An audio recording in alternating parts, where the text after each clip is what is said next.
Sayam Yupapadamaram Vidati Sadhanam Vanchakapatadishcha Yupasidhisha Patikanam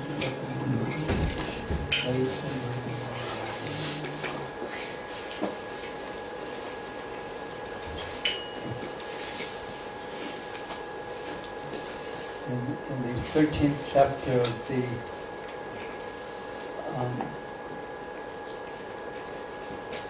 of the 10th canto of the Bhagavatam, there is a very sweet description of Brahma's attempt to bewilder Krishna. He was confused, obviously, and it was quite natural in one sense, because on one hand he knew that Krishna was his master, the Supreme Lord. On the other hand, there he was, playing with his other friends, cowherd boys wandering in Vrindavan, and he wanted to test Krishna. Perhaps we'll speak on this during the week in Melbourne. He wanted to test Krishna, perhaps give him a little poke to see how he would react and what Krishna's powers were, because Brahma knew his own powers were quite formidable. He was the topmost person in the universe. So as a result of his attempt to see Krishna's powers, he was overwhelmed, he was shocked, he was bewildered. And he just got a little tiny glimpse, just a glimpse from a distance, because what else can you get when you're examining the unlimited, the infinite? No matter what you see, it is just an insignificant part, because it's unlimited. So Brahma then offered some prayers, and we're going to be speaking about one of his prayers, and which was the 8th of the texts. But before that, we'll just get a very, very brief summary of the first 7 preceding, the 7 texts preceding that one. So in the first text, where he begins to speak, and he was so shocked when he saw Krishna's power, the glimpse of Krishna's power that he got, he was so shocked that he was stunned, he couldn't move. And then when Krishna withdrew his yoga maya, so Brahma could no longer see the Vishnu forms that he was seeing, and he saw that he was seeing they were entering into Krishna's body. In other words, Vishnu was his expansion. And then he opened his eyes and he saw Vrindavan around him. And he saw this very beautiful little boy, maybe 4 years old, 5 years old, but he had seen this time, he had seen that this little boy was not an ordinary little boy at all. He was unlimitedly powerful. So first, in the first text, he describes Krishna's, what he saw from Krishna when he looked at Krishna. He was so beautiful. His complexion was darkish, and his beautiful face was decorated by his curling locks of hair and a peacock feather atop his head, and his garment was golden, tadit ambaraya. It was like lightning. Lightning is golden and fulgent. It's hard to compare it to anything else in this world other than molten gold. So, Srimati Radharani's complexion is like molten gold. And if you've ever seen molten gold, it gives off an energy, a fulgence that's so appealing, and it's practically different from any other thing in this world. So he saw Krishna like this, Brahma, and he described him in this way. wearing his garment of molten gold, and an ordinary, seemingly ordinary garland of vanamal, a garland of forest or flowers from the forest. And he was wearing earrings that would move when he moved. But these earrings, they weren't made out of gold or diamonds, but they were made out of the gunja berries of Vrindavan. And there was Krishna with his smiling face and his lotus eyes and his very soft, tender, pinkish lotus feet. So he described Krishna in the first verse. This is what he saw. And and there he was, with a stick under his arm, the bugle, the morsel of food that he was carrying, kavala, in his left hand, and the flute in his hand, or tucked into his belt, vetra, vasana, bugle, venum, and the kavala in his hand. And he saw Krishna this way. But he was not confused this time, thinking that Krishna was ordinary, even though on one level he didn't look ordinary, he looked extraordinarily beautiful, but he knew this boy was not an ordinary boy. So then in the second verse, he says that I can't estimate with all my intelligence, and he's most intelligent, the potency of your body, what your body is capable of doing and what it is not capable of doing. Although my mind is withdrawn from matter, I still can't understand the happiness you experience within yourself. Because how do you estimate with something finite, no matter how great one is? Our capacity is finite. How does one estimate the finite, the infinite with the finite? Like the frog in his well, trying to calculate how much bigger the ocean was than his well. Is it 2 times bigger? Is it 4 times bigger? Is Krishna 2 times more intelligent than I am? No, he's really intelligent. You mean he's 3 times as intelligent? I can't imagine that anyone is like 10 times as intelligent as me, or 10 times as beautiful, 10 times as well. No, you don't understand, my dear frog. The ocean is vast, unlimitedly vast, and your well is very, without insulting you, is very small. You mean the ocean is 20 times bigger than my well? I'm sorry, you're not getting the point. You mean it's 50 times bigger? And he's really expanding his mind as far. You mean it's 70 times bigger? Okay. Go back to sleep, my dear frog, and then you'll understand something perhaps. So Brahma's saying like this, even though he is so powerful, there's no comparison. I can't estimate. You're inestimably more powerful. So then, after saying those are the first 2 verses, in the third verse, then this verse was accepted by Mahaprabhu, is very important.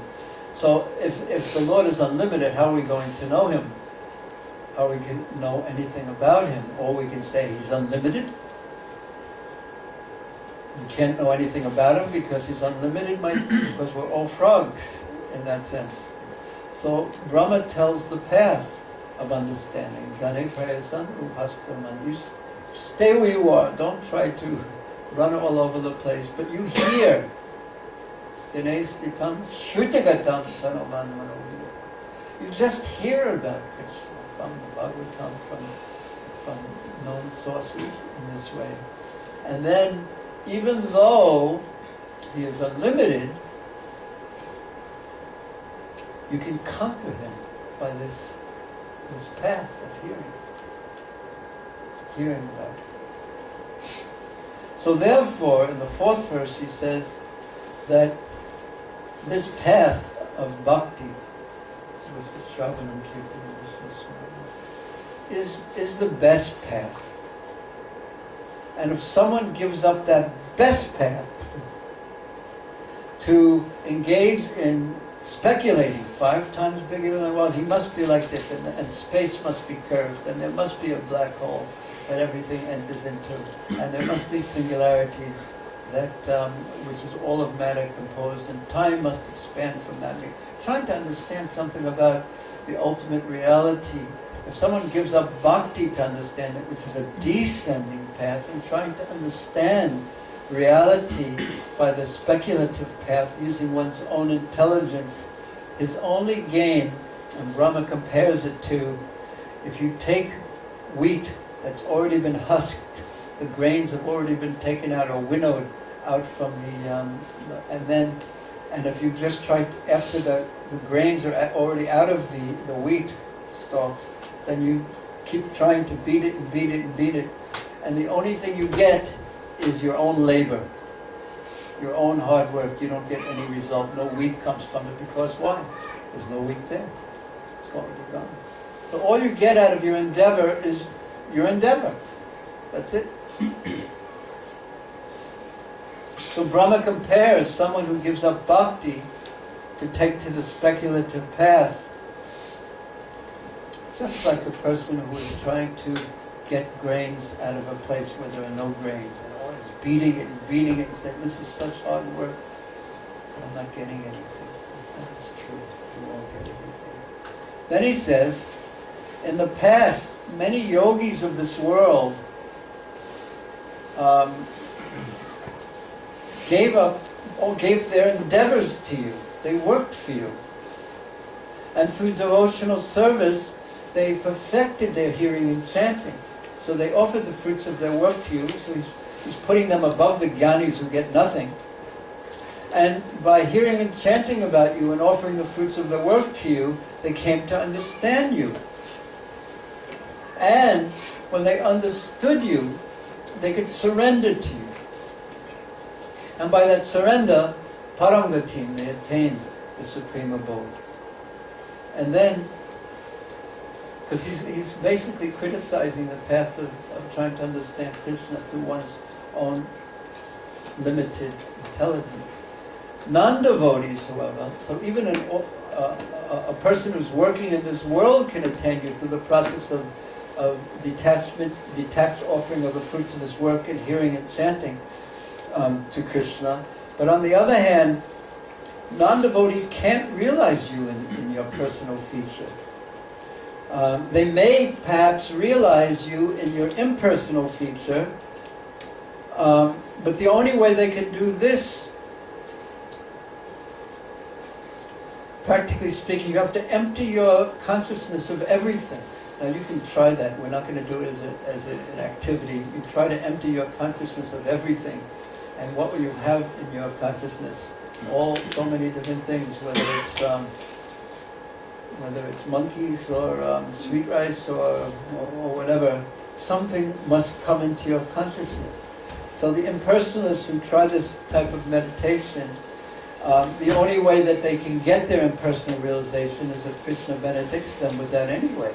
So they have to do bhakti to get Krishna to give them just his impersonal realization. That's the 6th text. And then in the 7th text, I'll just read it. In time, learned philosophers or scientists might be able to count all the atoms of the earth, the particles of snow, or perhaps even the shining molecules radiating from the sun, the stars, and other luminaries. But even if one has the capacity to do that, amongst these learned men, who could possibly calculate the unlimited transcendental qualities that you possess, the Supreme Personality of Godhead, who have descended onto the surface of the earth for the benefit of all living entities. So even if one may have a great number crunching capacity in one's own brain, one will not be and can count the number of atoms in existence, or the snow in the Himalayas, or or the sand in all the beaches of the world, still one can't estimate the qualities that Krishna possesses, because his are unlimited, infinite. So, Brahma has just said so many things that bhakti isn't. Bhakti is the process of attaining Krishna. And now in the 8th verse, he's going to describe what bhakti is and the essential practices, the essential practice of bhakti. Now we already know from the 7th canto of the Bhagavatam, and having heard it many times in many Bhagavatam classes, that bhakti is Shravanam Kirtan, hearing, chanting about Krishna. This is called Swarup Siddha Bhakti. These elements of bhakti that have inherently, they have potency. They have Krishna's potency within them. They are like Abhina Tvam Namanam, the name of Krishna and Krishna are the same. So one can actually realize Krishna to the full extent by chanting his holy name. So that's one of the Swarup Siddha items of bhakti. But he's going to describe some bhakti in a bit of a different way. And it's a way that's very practical. And it's, in one sense, this is the secret of attaining Krishna. And in another sense, it's exactly what we've been talking about. How to deal with the material world, or being an eternal soul somewhat out of place in the material world. How to deal with that fact where there's what's the first one again? The first D? Disappointment. Oh, I wish I would have caught my bus. So now I'm going to be 10 minutes late. Oh no. And the next one? Difficulty. Oh no. When I get to, my boss is going to probably yell at me, and I'll have to put my head down and say I won't do it again. Then the third one? Distress. He might fire me. And then the fifth one, he may keep me in work. That's the greatest thing. No. There's a joke that they used to say that if you win second prize in this contest, you will get a week's vacation in Philadelphia. A week's vacation in Philadelphia. And if you get first prize, if you get second prize, you get a week's worth vacation. No? If you get second prize, you get 2 weeks worth. Oh, forget it. I can't remember how the joke works. Give me a moment and I'll figure it out. If you get second prize, if you get first prize, it's too confusing. So anyway, as we were saying something about Krishna consciousness. Now Brahma is going to describe how to attain Krishna. The last line is Jivatayo Mukti Pade Sudayabam. And if you do this, you naturally attain Krishna. Completely naturally. And the one thing is you have to stay awake. And to do that, we need some windows open a little bit. We need air to breathe. That Krishna says he's the air, the prana, coming in and out.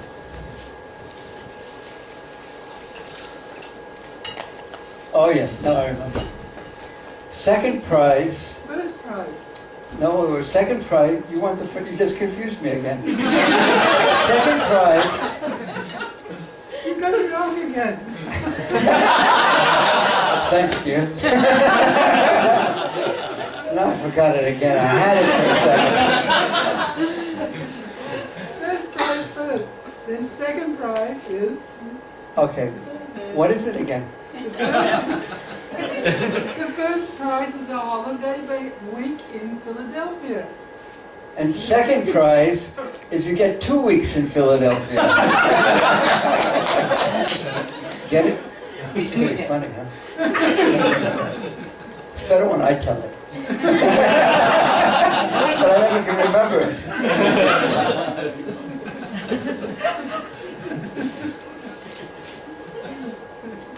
So now, this is the first prize, actually. And it's not how to get to Philadelphia, but it's how to get to Goloka Vrindavan. This is, we call this the mentality that gives birth to perfection. And this defines, Srila Vishwanath Chakravarti Thakur says, this defines the process of bhakti, but from a different angle other than Shravanam Kirtan, Vishnu Smarana. So, I'll say the words and then repeat the line after me. Tate, Prabhu, you say it.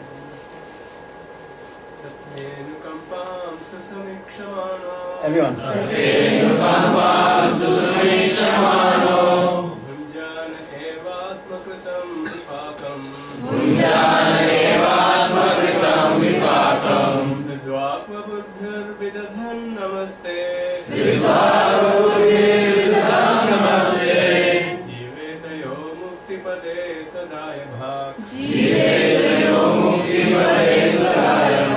Okay, without looking, who memorized it? Who knows it though, already?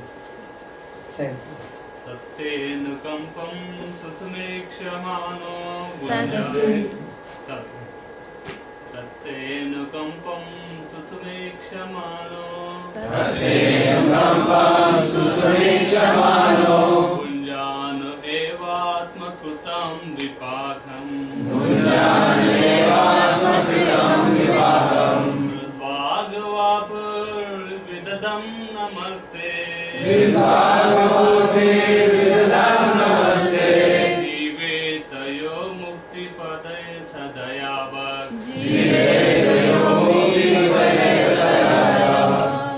So again, Vishwanath Chakravarti Thakur says this text defines what bhakti is. So tate, anukampam, means compassion or mercy. Susamikshana, hoping for the compassion or the mercy of Krishna. When? Bhurijana, enduring, just accepting. And here's where it really defines what is difficult. Evatma, certainly atma, my kritam vipakam. What I'm suffering now, or the difficulties that I'm going through right now, this is eva, atma, kritam vipakam, this vipakam. These results, these adverse, miserable, fruitive results that I'm experiencing, this is atma kritam. This is the results of my doing, my activity. Sometimes we've caused someone pain in some way or another. This is the basic point. And due to the stringent, means very strict law of karma, because we've caused others pain, we have to suffer from that pain. The circumstance may be different, but the very pain that we have caused others, at some point in time, we will have to suffer from. This is the meaning of this. Now, this is very difficult for a conditioned soul to accept. But this is the path. There are no innocent victims, actually speaking.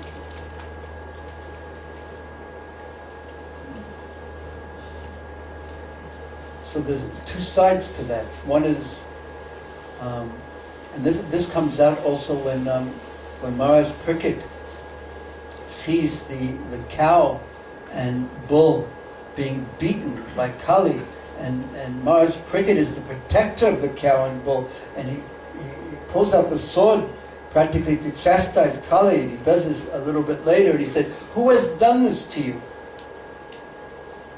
who has beaten you in this way? I will kill them. I will punish them. And the bull says that if I identify someone as the performer of the activity who has done this, I will be guilty in the same way. I will be entangled. And in our commentaries, it explains something even heavier. That the cow, the bull, wasn't exactly correct. That ultimately, the hand behind the hand holding every stick is Krishna. And this is yeyetamam prapadyante. Excuse me, this is samoham sarvabhuteshu. These are the laws of nature working ultimately under Krishna's control. Now this doesn't mean that if someone, something terrible happens to someone, that someone isn't guilty in doing it, that someone hasn't involved himself in doing a horrible act, and that person should be definitely punished. And it doesn't mean that that person's innocent in any way, nor does it mean that when something terrible happens to a person, we say, oh, it's Krishna's mercy, Prabhu. Because it takes at the right time also, because we have to go through different stages of processing all the difficult things that happen to us in life. But at some point when the emotions are down and we can look at things on the deepest level, and to give you an example of how deep this level actually is, because if one adopts this consciousness, just by this consciousness alone, with seeing Krishna in it, as we'll hear later, one becomes eligible to go back home, back to Godhead. One is alive in one's spiritual life. One will be seeing Krishna in everything that happens. Seeing Krishna's mercy in it, that He's kindly allowed this to happen in this way, and that within this most difficult situation, there is a jewel. But it's not easy to do this, and you can't artificially do it, and you shouldn't try to artificially do it. But this is the ultimate reality of every situation in the material world. There is some sanctioning, and Krishna's lessened it.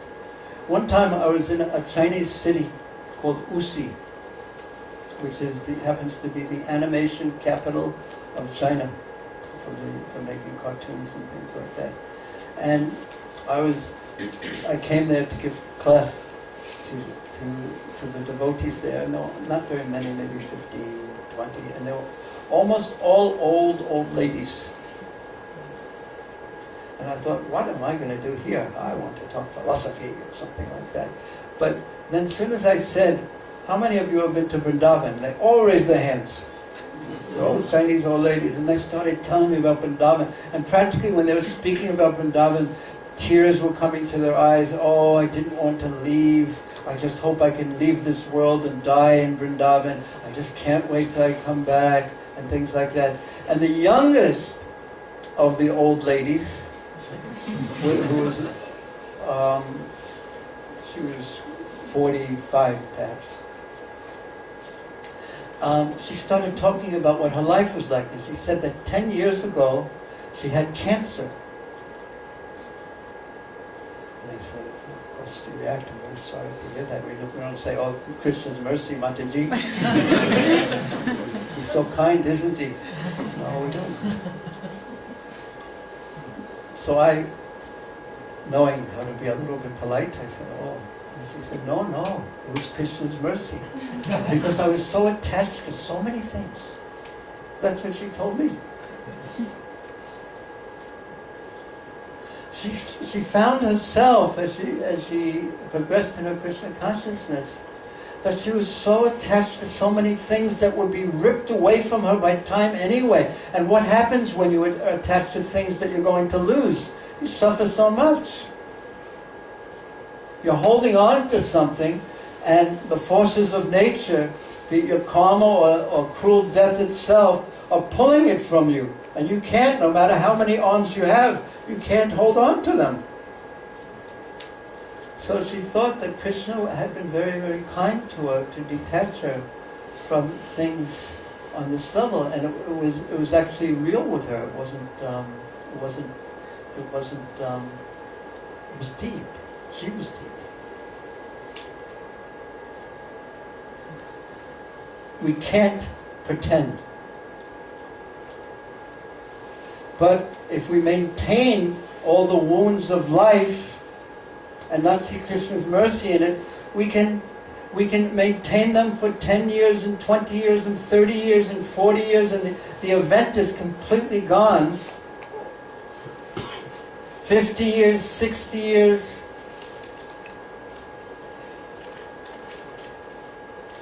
And the event is long gone. So much gone. And we want to be able to deal with life as it is. And we can't. Because we're holding on. So this isn't meant to be a therapeutic class in that sense. But yet,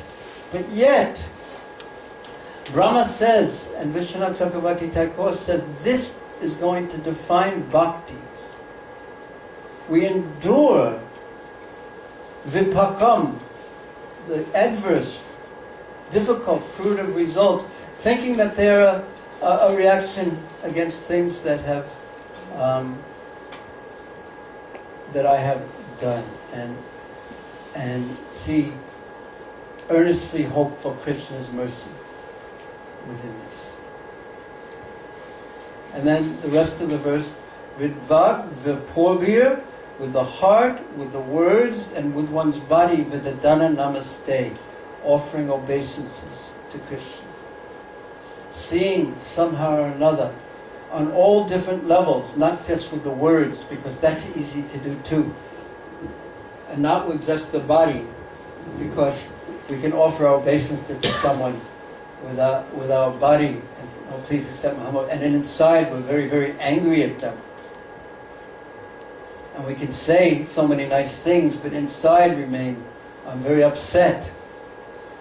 But on all levels, the physical level, the words level, and also the heart level, the manas level, the mind level, if we could be seeing somehow or another that this is not undeserved, and Krishna's mercy is somewhere hidden in this, and let me take shelter on a very deep level of Krishna. If we can live our life like this, jivatayo muktipade sadayabha. Dayabha means that just as the son naturally inherits the property of the father, so just by being alive, and one translation of this is here is that one immediately becomes eligible for the kingdom of God or liberation. If one can live in this way, just being alive in this consciousness, always respecting Krishna within the heart in this way, regardless of the good times or the bad times. My dear Lord, one who earnestly means sincerely waits for you to bestow your causeless mercy upon him, all the while patiently suffering the reactions of his past misdeeds, and offering you respectful obeisances with his heart, words, and body. Such a person is surely eligible for liberation, for he has become his rightful claimant. So, this is very, very easy to understand.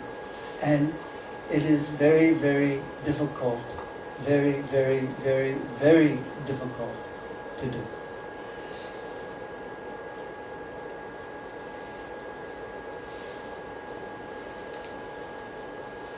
Because the mind refuses, it tends to refuse to accept that I have anything to do with this suffering and it has anything to do with me. And here I am, the nicest person in existence, and something horrible has happened to me. How is that possible? There must be a virus in the program or something like that. Now here's the BBT purport. I'll read the whole thing. Actually, yeah, I'll have you read this page. Yes? Srila Sridhar Swami explains in his commentary that just as a legitimate son has to simply remain alive to gain inheritance from his father, one who simply remains alive in Krishna consciousness, following the regulative principles of Bhakti Yoga, automatically becomes eligible to receive the mercy of the personality of Godhead. In other words, he will be promoted to the kingdom of God. Go.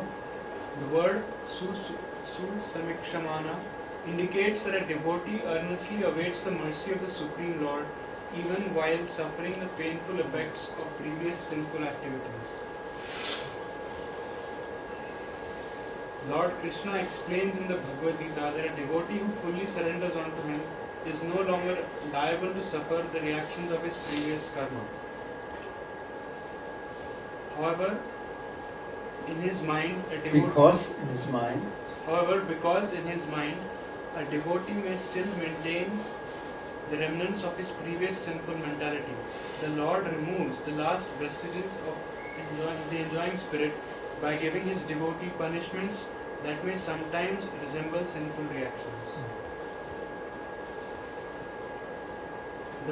The purpose of the entire creation of God is to rectify the living entity's tendency to enjoy without the Lord, and therefore the particular punishment given for a sinful activity is specifically designed to curtail the mentality that produced the activity.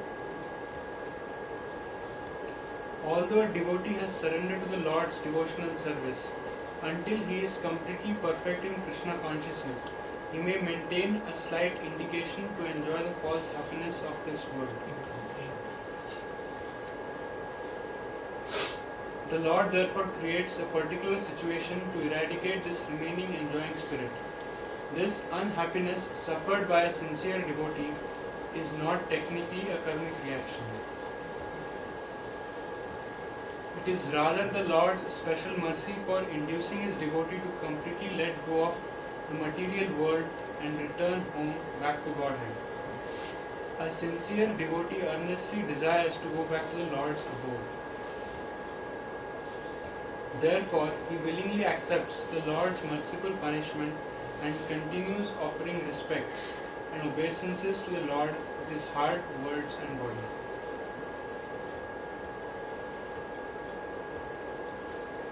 Such a bona fide servant of the Lord, considering all hardship, a small price to pay for gaining the personal association of the Lord, certainly becomes a legitimate son of God, as indicated here by the words Dayabha. Just as one cannot approach the sun without becoming fire, one cannot approach the supreme pure Lord Krishna without undergoing a rigid purificatory process,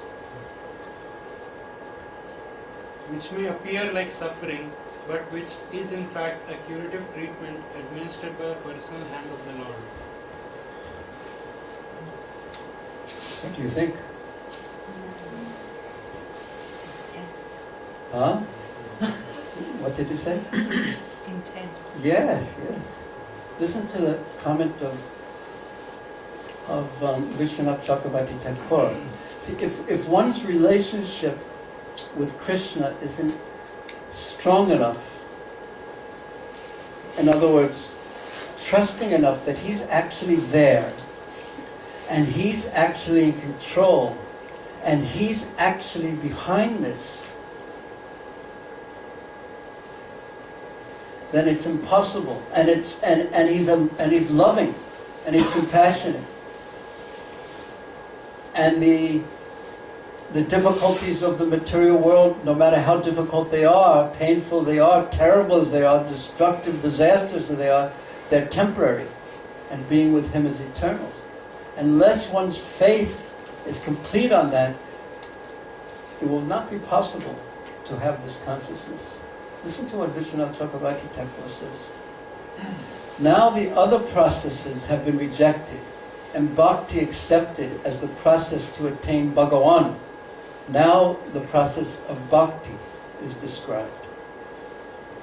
The devotee understands that the happiness and distress, this is for a devotee, that he experiences, because a devotee has no more karma. He has, on one level, he has his parabdha karma, which means the karma that is attached to his body. So just by chanting one name of Krishna, there's no more karma left. All the past karma is gone. So he has to go through what he's carrying his body and what's attached to his body. But he doesn't exactly get the karma from that, his past karma. What he gets is Krishna's administering like his karma, but in such a way that it's more like medicine. That's the vision of a devotee. So a devotee performs bhakti and he's not under his karma. So the devotee understands that the happiness and distress that he experiences due to performing bhakti and committing aparads, offenses, so the suffering are the mercy of the Lord due to his aparads, his offenses, and this is Krishna's hand is there. It is like the father that sometimes makes his child drink milk and sometimes makes him drink bitter neem juice, and sometimes he embraces and kisses him and sometimes beats him. The devotee thinks that this is the arrangement of the Lord working for his benefit. The Lord knows what is best for me, and I do not know. Karma and time have no effect on the devotee, so it is Krishna's personal arrangement. By his mercy, he sometimes gives me happiness and sometimes gives me distress, considering how to engage me in his service.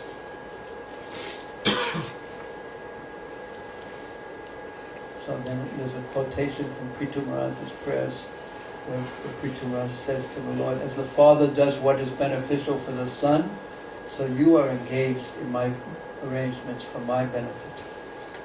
The person who spends his life offering respects with body, mind and words to the lotus feet of the Lord, like Prithu Maharaj, he does not accept the sufferings of austerities or other hardships. He becomes dayabhak.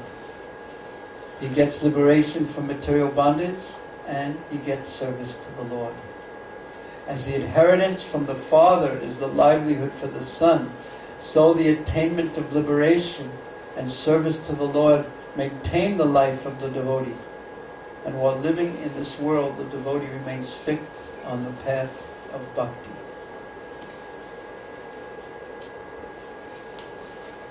And Jiva Goswami takes one point, or I've taken out one point from Srila Jiva Goswami's comment. Because it says that Mukti Pade Siddhaya Bhak, so you can translate Mukti Pade as you get liberation, but Chaitanya Mahaprabhu said that Mukti Pade means Krishna, he at whose feet Mukti stays, liberation stays at his feet. So this is the Ashraya Tattva, the 10th topic of the Bhagavatam, and Mukti is the 9th topic. So it's a little bit of an interesting point. So instead of getting liberation understood in this way, what it means, a devotee who lives in this way, he gets Krishna. You are the devotee's portion when the father divides his property amongst the brothers. He gets you. The devotee gets you when he lives in this way. The devotee receives you, Muktipada, the shelter of liberation and his share. Then what is liberation? Sridhar Swami says that without living, the devotee like the proper claimant cannot claim his liberation. If you're not alive, you can't make a claim for your inheritance. In this matter, material intelligence is forbidden, but even without speculating, we know that the living son inherits the property. In terms of this verse, the person on the path of bhakti receives the property since he is living, and that property is Krishna himself. So, somehow or another, if we can hold tightly to Krishna, if he is all that's valuable to us, if Krishna is all that's valuable to us, and we see that the difficulties in our life and even the disasters in our life are a small price to pay, and they're not undeserved either, for attaining Krishna, his lotus feet. And if we can just hold on to Krishna's lotus feet despite everything else, Jivatiyo Mukti Pade Sadaiva. This, in other words, is bhakti. To continuously, consistently, and only hold on to the lotus feet, taking shelter of his lotus feet, regardless of what our fate throws at us.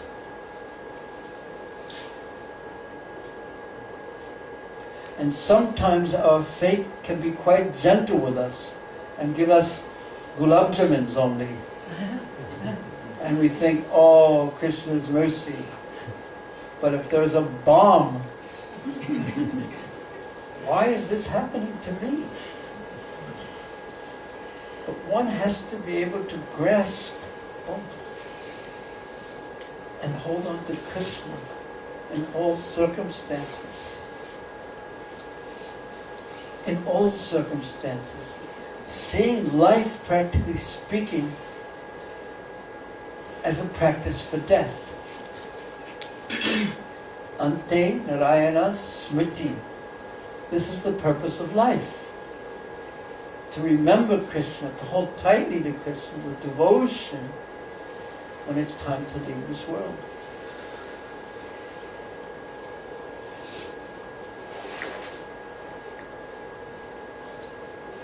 And we see in life, and I watch this myself, so many things happen, and my mind that I don't like, that are either on the level of disappointment, difficulty, what's the third one?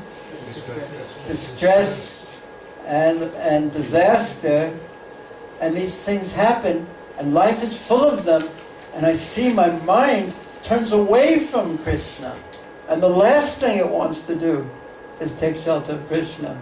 What it wants to do is get angry at this one and get angry at that one and push this one and do this and do that and do this and this. So what am I going to do when it's death? Is it stalking me? What am I going to do if my mind hasn't developed this very, very, very difficult habit? If it hasn't developed this most wonderful habit, but difficult habit, of in all circumstances turning to Krishna and holding tightly with full faith and devotion to his lotus feet, what am I going to do at that most difficult time? So life, therefore, from this point of view, is sadhana. It is practice. To get the sadhya. It is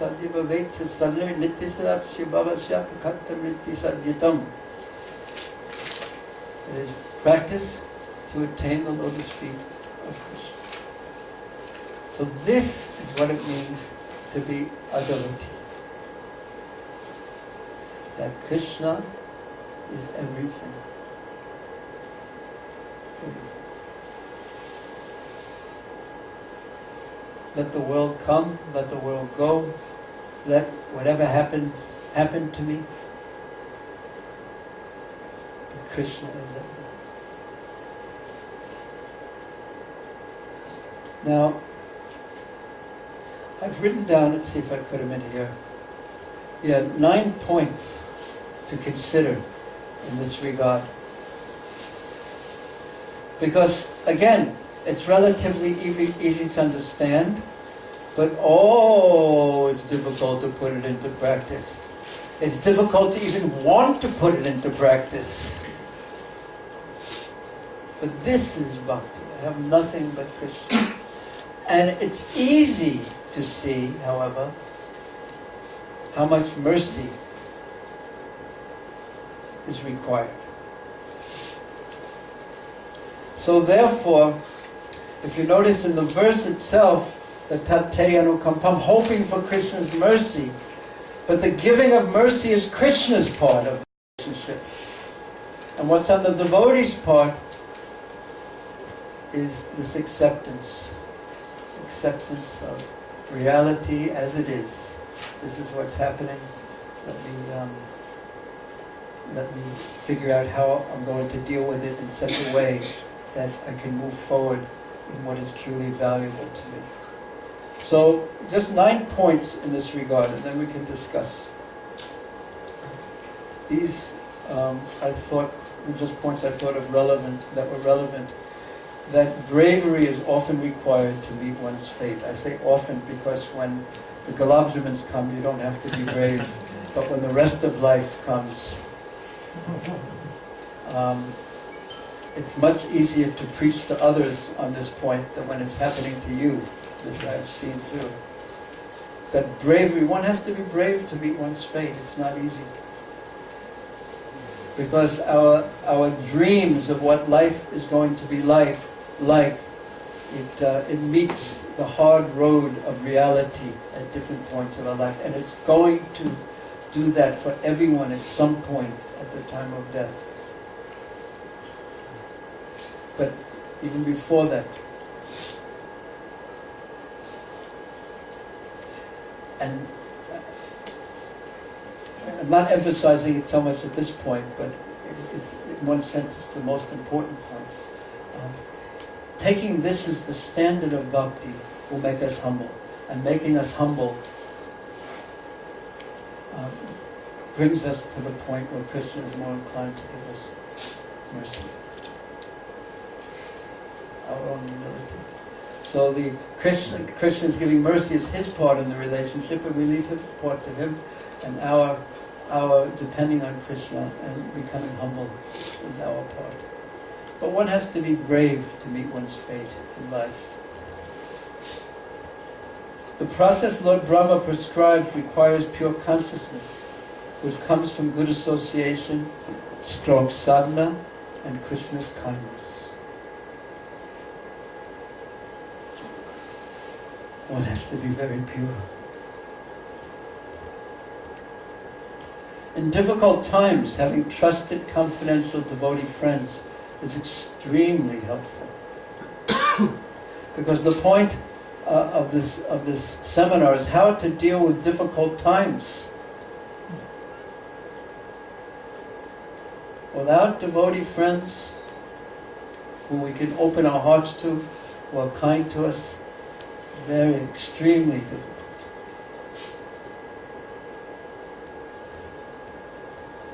Remember the words of Srila Bhaktivedanta Thakur that call us to proper action. Forget the past that sleeps, and ne'er the future dream at all. So the past, it's happened. It's asleep, it's gone. And the future, don't dream at all about it. Because it's not going to be as you're imagining and dreaming about. But act in times that are with thee, and progress these shall call. So we have to act in the present, very contemporary, Bhaktivedanta Thakur. Everyone talks about this, about acting in the now and the present. The acting, thinking about always the future is the mode of passion. Thinking about the past and lamenting the past is the mode of ignorance. But acting now, thinking of how to best act at the present, despite all the things that have happened to me. What can I do? What is the best possible action that I can do at the present that will bring me closer to Krishna? Progress, these shall call. I'll make progress by doing that. But can you do this? Can one do this if one is angry? blaming the universe, etc. You can't. Because then the mode of passion and ignorance are there.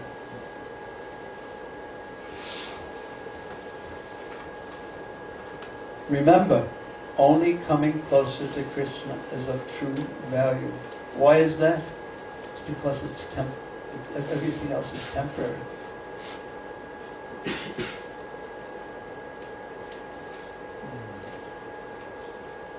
So somehow or another, at some cost or another, if we can attain the lotus feet of Krishna, we are very fortunate.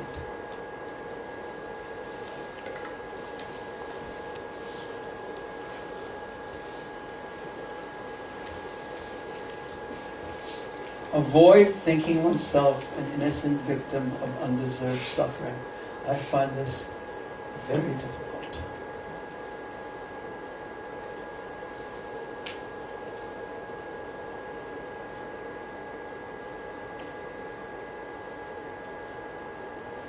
Like if you visit a prison, all the prisoners claiming themselves innocent, and you ask them, why are you here? The judge sent me. So that kind of mentality of the judge sent me here, I didn't do anything wrong. There I was, the perfect model citizen. Of course it does happen sometimes, but not in the material world, it doesn't happen. That's not the mentality that allows a citizen to get out, a prisoner to get out. That's to see his fault. In English, they call a long-term prison a penitentiary. Do they do that in Australia? Penitentiary? What do they call them? Yes. Penitentiary. Penitent means that it's what the very good concept of it was that you go to a place and you're isolated from society and you're penitent. You can think about what you've done and make a very deep internal change so that you don't do it again. That's what we're talking about. And that's what Brahma is saying. But very difficult, easy to understand, difficult to do. Act in harmony with your deepest values and desires. In other words, bring as much as we can. We bring our life and our thoughts, even in difficult times, in harmony with what we truly wish to achieve in life. And not react in ways that go directly opposite, that bring us in directions opposite to where we actually want to go.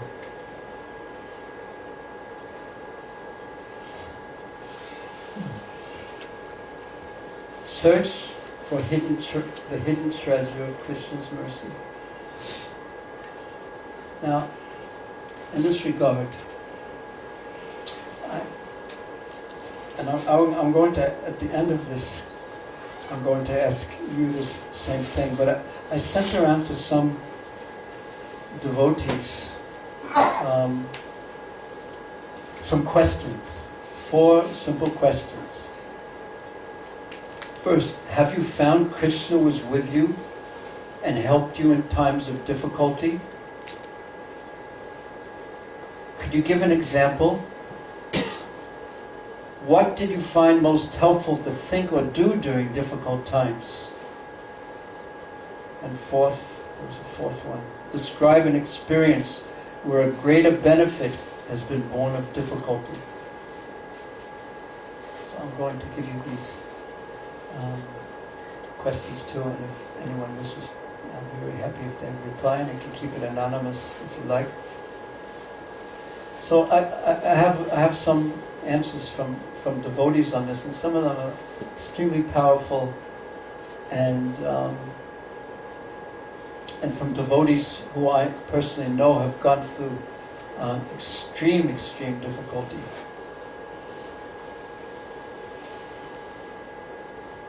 Have you found Krishna with you and helping you in life, especially during difficult times? Yes, he is constantly with me, and I always feel connected to him and protected.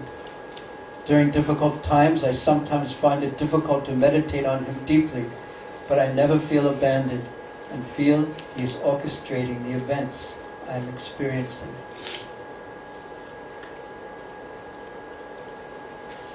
Another one.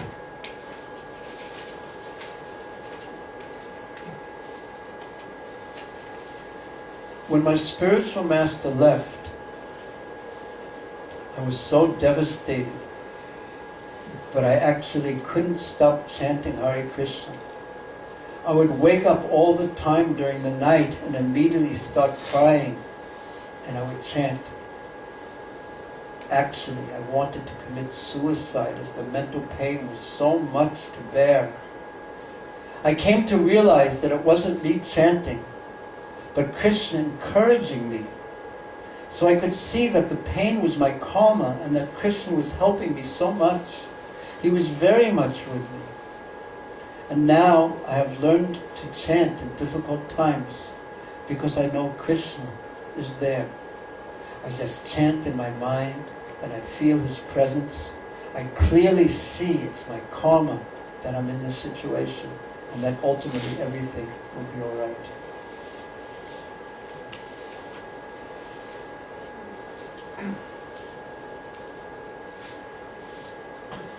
When I was tired of living my karmi life, completely fed up, I got down on my hands and knees and really deeply prayed, please God, help me. I need someone in my life, someone else in my life. 2 weeks later, I met the devotees.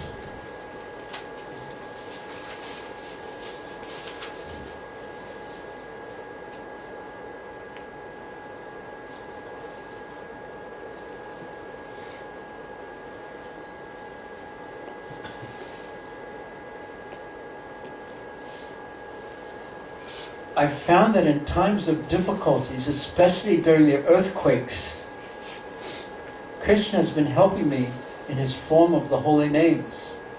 When a difficult event like this happens, there is nothing else to take shelter of but the holy names. And in these moments, I realized how merciful Krishna is, giving us his names, and how fortunate we are that we have been given them. I just tried to hear the holy names in difficult times. And I tried to understand that everything that happens is for my ultimate good and is Krishna's sweet will. And the question, have you found Krishna with you and helped you in times of difficulty? Give an example, what you do in times of difficulty. And the answer was, have you helped you in times of difficulty? Give an example. And she just wrote, just now. I'm not sure what she meant exactly, but Krishna must have touched her.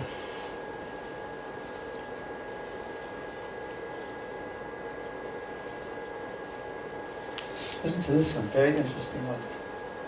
Have you found Krishna with you and helped you in your life, especially during difficult times? Yes, certainly. However, in the greatest challenge of my life thus far, I didn't realize how Krishna was helping me until the ordeal was over. He wanted me to learn a simple yet profound principle. Service to the Vaishnavas is what Krishna desires above all else.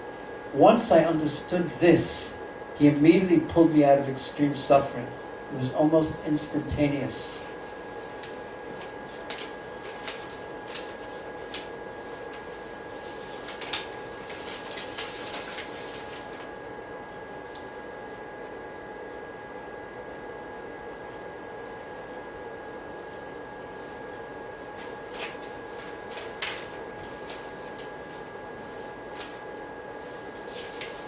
Disappeared.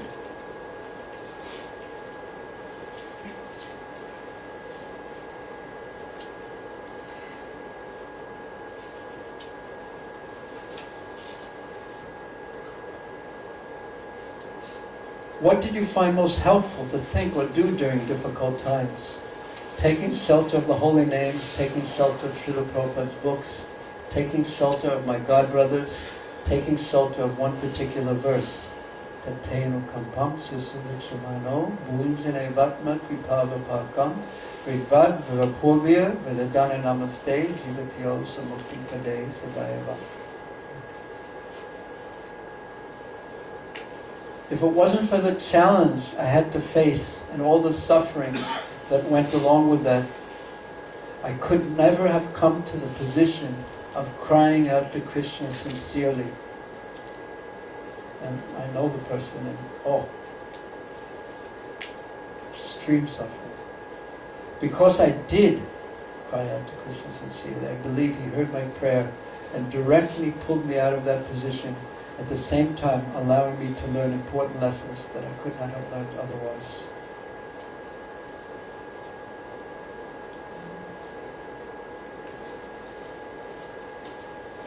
Has Krishna been present with you? Another one. Yes, Krishna is even more present in difficult times. Krishna has helped me by sending his devotees to me in difficult times. The most important example for this, for me, when I was lying on the table, awaiting an operation for a burst appendix. I had tried 3 times to convince the hospital staff not to take away my tulsi beads. I was alone without any devotees to help me. Then I realized that once they put me to sleep, they could take away my tulsi beads anyway. And I felt completely helpless. At that point, Srila Prabhupada reassured me that no matter how the operation turned out, he had already made an arrangement for me, and I didn't need to be afraid. That's what the person said. There's many more. So it's not quite as frightening, but we try our best. We try our best and let Krishna do the rest. We try our best, and tomorrow especially, and today we've already discussed a few things, or one thing specifically, but a few in general, ways to take shelter of Krishna in difficult times. Okay, any questions on this point? Any comments or questions? Yes, I knew you were going to raise your hand. Go ahead. If you tell us that we cannot do this here, because this is very elevated, Yes. then what are we supposed to do in the meantime?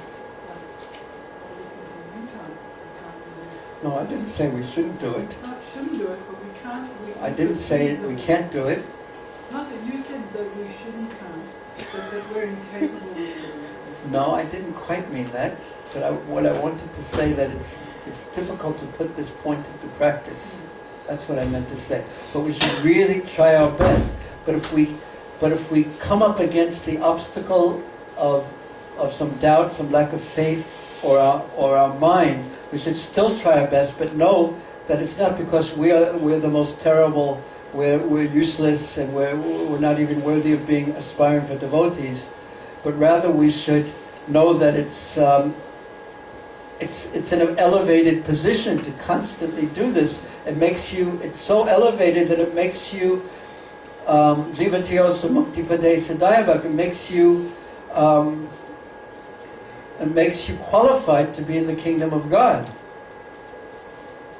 So we should do this. But we should also know, we should try our best, and we should also know that that Krishna is there, giving mercy and helping. Did that address what you wanted to say? Yes, it did in one sense, but I think my question came from a different kind of it didn't come from a kind of anxiety that I couldn't do it, although that's certainly a relevant, important point. And perhaps your answer covers what I was thinking, but I was thinking it's like if you say to somebody, this is what a PhD student does, and we know we're going there, we're on the course today, so we're not dismissing that.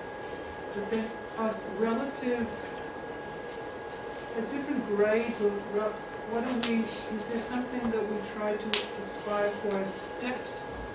If something is very high and we're Well, not there? Yes, certainly. We try to advance. Advancing means increasing our faith, increasing our practice, our knowledge of Krishna, too. So tomorrow we speak about those, practically what we can do more if we're not. But in any case, we should keep our mind on this as being perfect. Yes. But if we struggle, there's still things we can do to elevate us, but we should know that we should become humble if we're struggling. That's one of the things we should do. And also when you have there's final exams, and we could say that the final exam is death.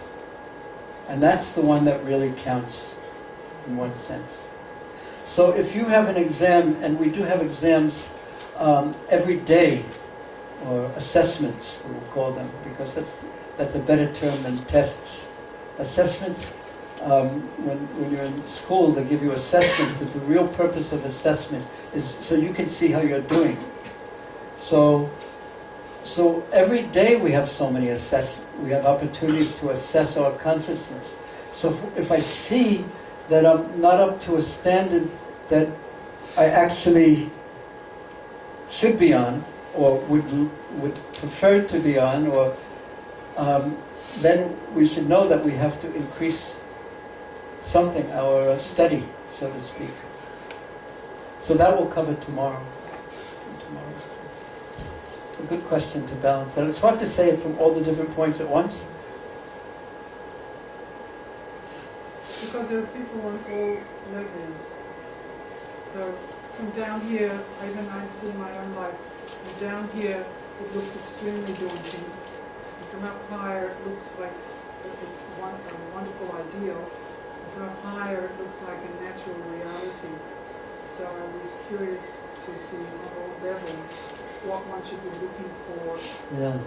And when one is on a higher level, say, you feel that you feel you don't have any choice other than that, because where else are you going to turn? Where else is there substance? But one has to be experienced in the substantiality of Krishna's shelter. Like, say if you go out and distribute books, or you do some service for Krishna, and one of the bases of this is that you're doing service. And to do any service steadily, regularly, is very difficult. Because there are some days where your mind just says, no, I don't want to do it. So steadiness, I saw this in Vrindavan.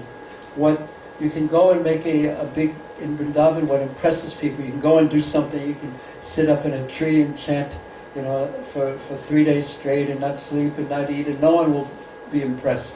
But if you do something day after day after day after day, some devotional service, day after day after day after day after day after day, then people start noticing, oh, this is real, this is sincere.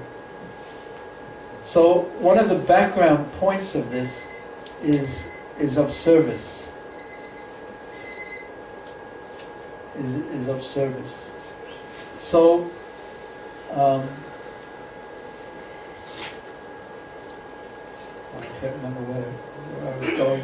So that means I could be looking at my So as you're doing present service, situation. you could see. So say if you're doing Sankirtan, distributing books or something like that, or any service. That's what I wanted to say. But I was going to use the example of distributing books. So when you first go out and distribute books, or do any service, you do it by virtue of your own ability and your own talent. And you smile at everyone in a way, you're really clever, and you tell them some really cute things, and And then at some point, what happens, you completely start failing at everything. And no one will take a book, using an example of the book distribution. And you try all your tricks. You use all your best lines, you use your best smile, you use your, hi there, how are you from here or out of town? Are you from this universe or another universe? Or whatever you happen to say. Whatever it is. And nothing works. And there you are. You have to do something when you're there. So as a last resort, what do? You pray to Krishna.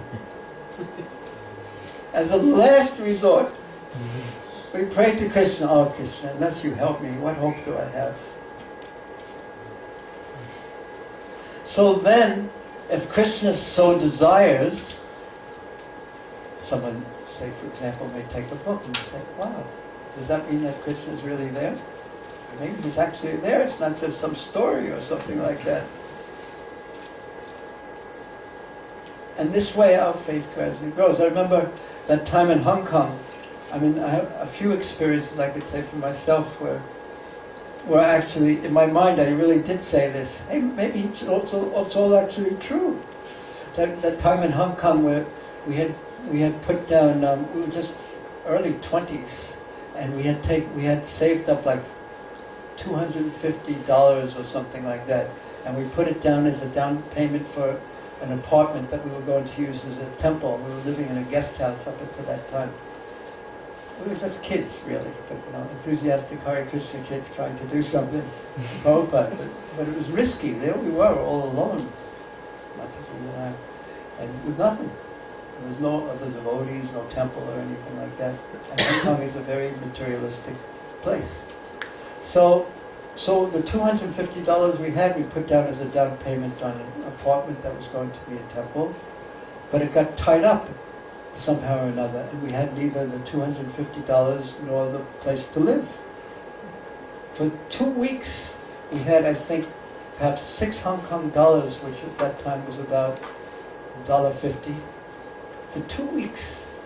And I can tell you, it was a long time ago, so I can't directly remember the experience, but I was in no anxiety. It was the least anxiety about money I've ever been in my whole life, practically speaking, because I didn't have any money to be in anxiety about.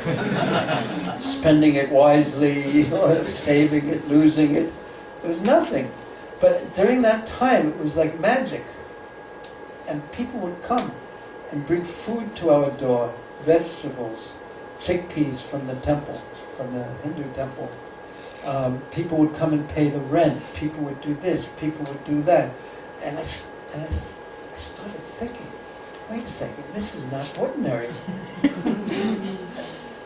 And then I actually thought, maybe it's actually all true. This is actually taking care. And then we were just kids trying to be devotees. And then somehow or another, Krishna saw we were trying to do something in Prabhupada's service, and it was very obvious, and there was no way I had to accept it, that Krishna was actually taking care of us. And then the $250 came back, and the supply got cut off. I was back in anxiety. How am I going to protect my $250? It's actually true. Another time, this was not quite as dramatic, but it was also dramatic in one sense. At one time I had a motor scooter. And there was one purpose I had for this motor scooter. The one purpose was that I could, with this motor scooter, I could ride from Krishna Balaram Mandir to Giriraj Govardhan anytime I wanted. So one time I went to Giriraj Govardhan. I wasn't an experienced driver like all the Bombay boys who grew up on motor scooters. Did you have one? Well, you're not from Bombay. Did you have one? Yeah. When you see the kids driving around, they're like 8 years old or something, but so, with 5 people are behind them pulling and talking on their mobile phone like this while they're driving. So I was driving back from Govardhan, and they have these huge, one of the things about Vrindavan, they have huge speed bumps. Not really that big, but... So I decided that I would go around it. instead of going over it. But so I went around it, but as I was going around it, it was so close to the edge of the road, and the road was built up, and there was like an embankment, and on the other side, down in the part, it was all bulbul bushes, all those sticker bushes that are so heavy. So as I started to go around it, because they're heavy, actually, or I'm not strong. So, and it started to tilt over. And I started saying, wait a second. And everything seemed in my mind to slow down. Everything started slowing really slowly. And I was thinking, this is just like death. I'm trying to go this way. All the cures that I've tried in my past, one and a headache and an upset stomach, I did this and that, and the medicines work. But this time, at one point, it's not going to work. You keep tilting over and you're going to die. And it's actually going to happen. So I started thinking like this in somewhat philosophical way as I was sort of tilting over as I started going around it. And then suddenly, it actually went over. And I fell into the sticker bushes, the bulbul bushes. And if you know bulbul bushes, they're pointed, especially in the winter, they're really pointed. And the motor scooter was on top of me. And I couldn't move at all, because if you move all the sharp barbs going, and the motor scooter was on top of me. Don't laugh too much. It wasn't that funny at the time. And then immediately, a tempo, those three-wheeler things that look like big cockroaches or something. Not a cockroach, but a temple full of brijbasis immediately came by. And they were laughing and joking. And all the men got out and picked up the scooter, took me over, pulled me out, got on the temple and rode away.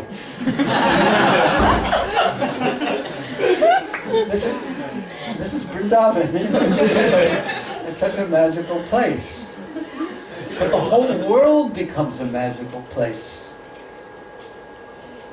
For someone who is this kind of a devotee. And I saw this in Prabhupada.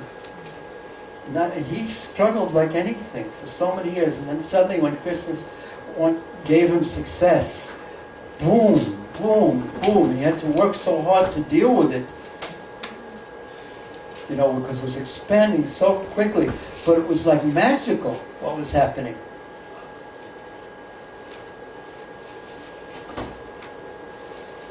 So for Prabhupada, the whole world was like that. It was Krishna's incredible reciprocation with him continuously.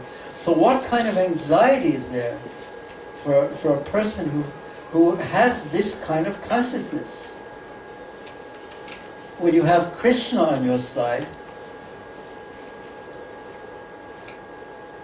who's all powerful and all compassionate, what anxiety is there? You're in his hand. In his hand. And if we're wondering, does Krishna only take care of the exalted souls like Prabhupada? I can say he took care of me. He's not exalted in any way. But even one little more story, pastime story, whatever. When I first started chanting, I was chanting. Just first started. I was in the university, University of Buffalo in New York. Now, don't ask me what they teach at the University of Buffalo. How to go left, how to go right. But that's what it was called, the University of Buffalo. When people in India ask you what university you went to, University of Buffalo. I said, really? I went to Biggs Palani? University of Buffalo, what is it?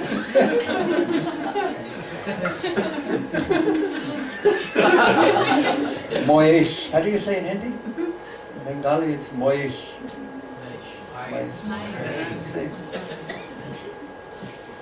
So, I had visited a friend, not devotees or anything, but had just begun chanting practically.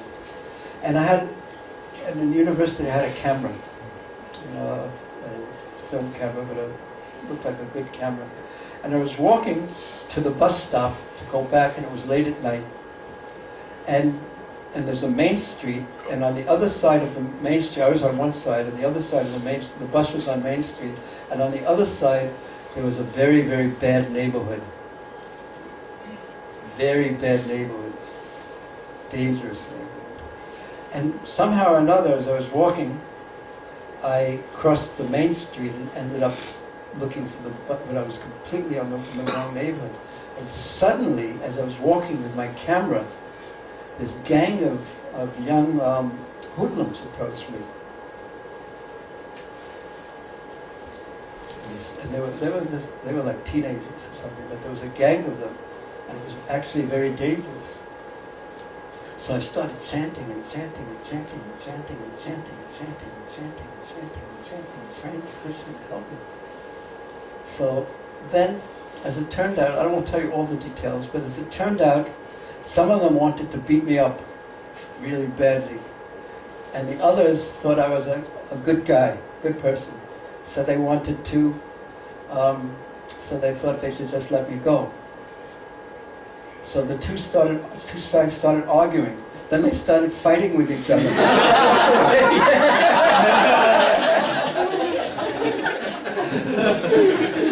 But I saw Krishna's hand in that very directly. Krishna, when other people may say, well, it could have been this, it could have been that, but when Krishna, he lets you know in his own little ways that he puts his hand on your shoulder or something that others may not know, but you see that Krishna is there with you. But how easily we forget. How easily we forget.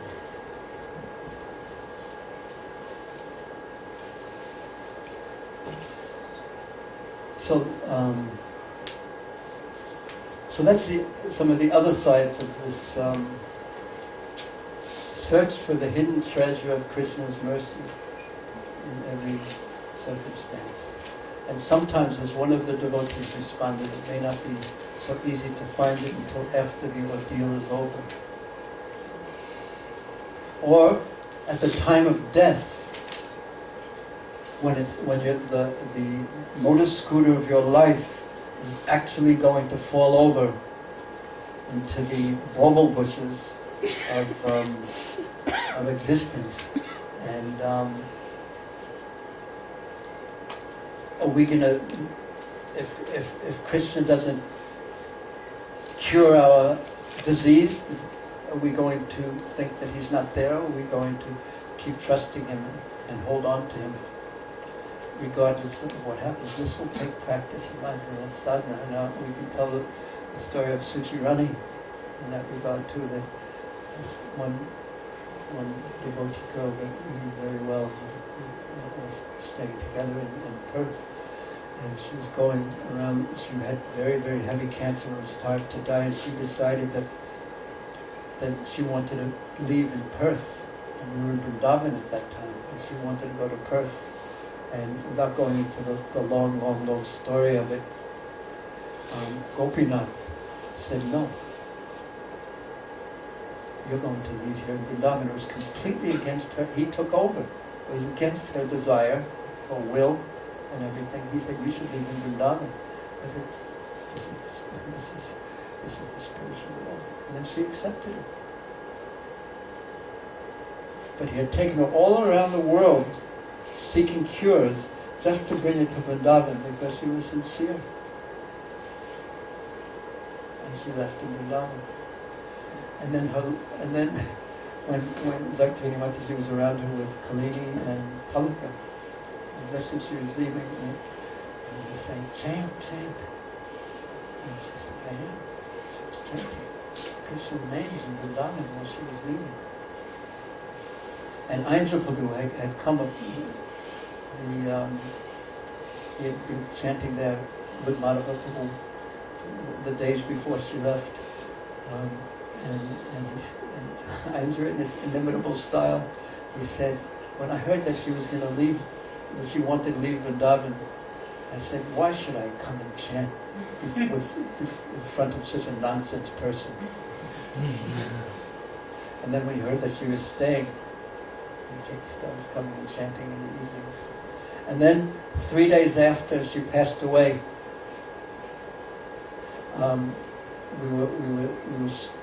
all the devotees gathered together, and we were speaking about her.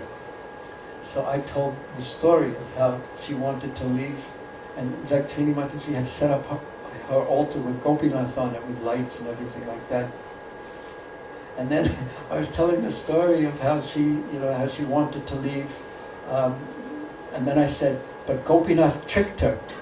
And then as soon as I said Gopinath tricked her, the lights on Gopinath's altar flashed on and off. And then they stayed on all before that, and they stayed on all after that. So, what a world! If we live in the lap of Krishna,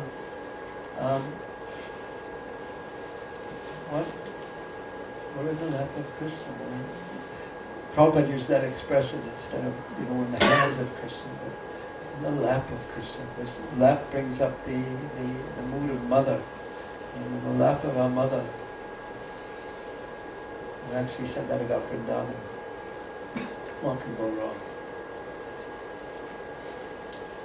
So these kind of stories are like the faith-building side that give us some hope and trust and everything like that.